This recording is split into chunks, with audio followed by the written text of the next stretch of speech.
मित्रांनो, ग्रामदैवत म्हटलं की आपल्या डोळ्यासमोर येतं ते म्हणजे आपल्या गावातील ग्रामदेवतेचं मंदिर, त्याच्याशी असलेले निगडीत सण उत्सव. कोकणात प्रामुख्याने सगळे सण आपल्या ग्रामदेवतेच्या मंदिराशी निगडीत असतात.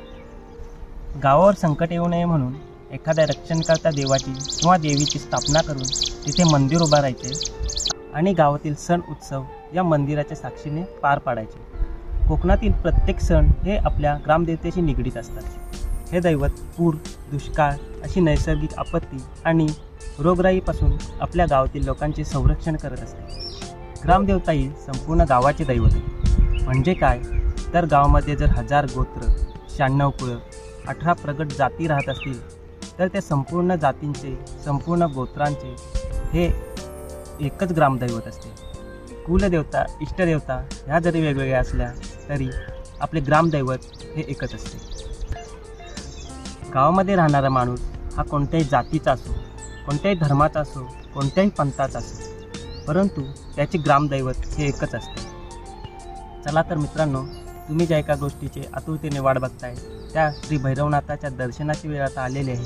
आणि चला तर मग आपण आपल्या श्री भैरवनाथाचे दर्शन घेऊया. नमस्कार मित्रांनो, ग्रामदेवतेची थोडक्यात माहिती तुम्हाला व्हिडिओच्या सुरुवातीला झालीच असेल. आपण यात जात आहोत आपल्या ग्रामदेवतेच्या मंदिरामध्ये, पण त्याआधी मी तुम्हाला घेऊन जाणार आहे तुळशी गावातील इतर काही मंदिरांमध्ये, जी मंदिरे ग्रामदेवतेकडे जाताना आपल्याला वाटेतच लागतील. मित्रांनो, माझ्या घरापासून अगदी 50 ते 60 मीटरवर असणारे पहिले मरियाईचे मंदिर. येथील मूर्ती पाहिल्यावर मनामध्ये एक वेगळीच प्रसन्नता निर्माण होते. येथील मूर्ती छोट्या आहेत, परंतु त्याच्यावरील कलरकाम आणि मूर्तीकडे बघून वाटणारी प्रसन्नता आपले लक्ष वेधून घेतल्याशिवाय राहत नाही.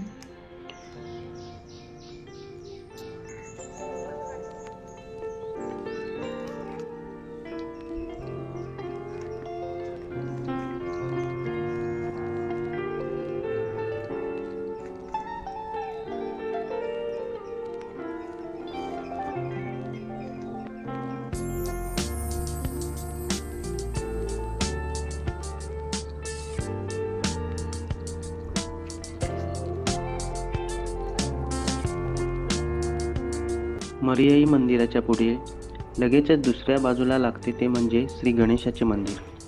माघी गणेशोत्सवाच्या वेळी इथे वेगवेगळ्या कार्यक्रमाचे आयोजन केलेले असते. अगदी पहाटे 4 वाजल्यापासूनच गणेशाचे स्तवन सुरू होते.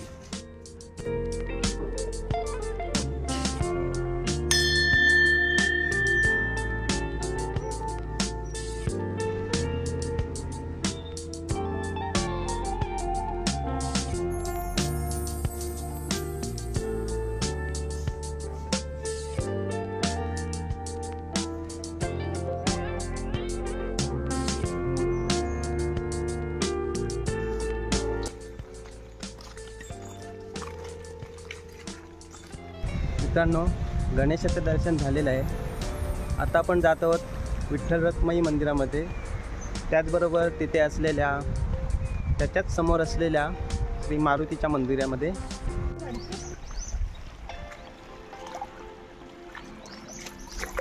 हे समोर आपल्याला दिसत आहे ते म्हणजे विठ्ठल रखुमाई आणि मारुतीचे एकमेकांच्या समोर तोंड करून असलेले मंदिर. जणू एकमेकांशी सतत काहीतरी बोलत असतील असाच काहीसा भास इथे आल्यावर आपल्याला जाणवतो. खरं म्हणजे तुळशी गावातील अगदी मोक्याच्या ठिकाणी असणारी ही मंदिरे अगदी सहज येता जाता नजरेत पडतात.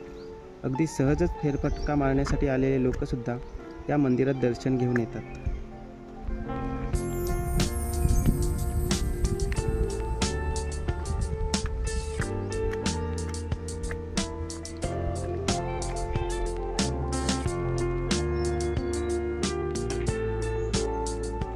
या मंदिरामध्ये आपल्याला प्रामुख्याने 3 मूर्ती ठेवलेल्या आढळतात. त्यामध्ये मध्ये श्री गणेशाची मूर्ती, उजव्या बाजूला श्री मारुतीची मूर्ती, तसेच डाव्या बाजूला अन्य एका देवतेची मूर्ती आपल्याला बघायला मिळते.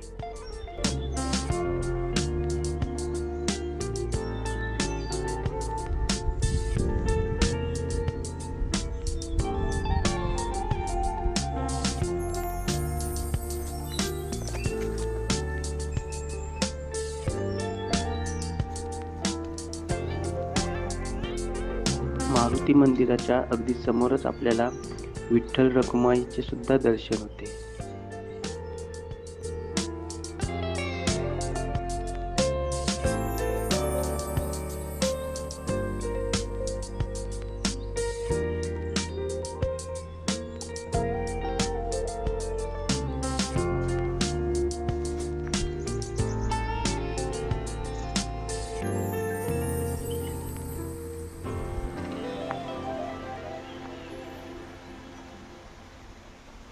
विठ्ठल रखुमाई आणि मारुतीचे दर्शन घेऊन आपण पुढे जातो आणि येथून अर्धा किलोमीटरवरच आपल्याला तुळशी ग्रामदेवतेचे मंदिर लागते.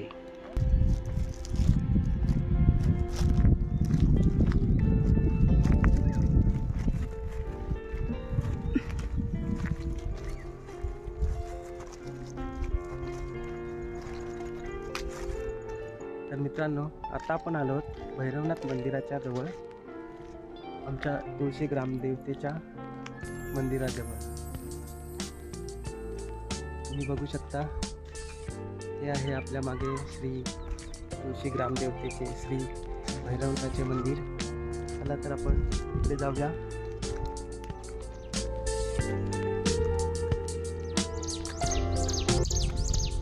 हे आहे सुंदर असे भैरवनाथाचे मंदिर.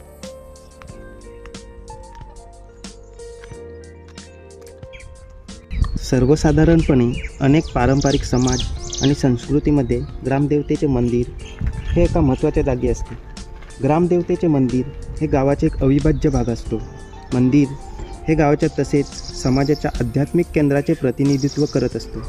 ते ज्या देवतेची पूजा केली जाते त्याचा गाव आणि तेथील लोकांशी एक विशेष असा संबंध असतो आणि असं मानलं जातं की हे मंदिर गावाच्या आत्म्याशी एक प्रकारे निगडीत असतो. गावाच्या जीवनमानाशी, गावाच्या संस्कृतीशी, गावाच्या जगण्याशी मिसळलेले आहे.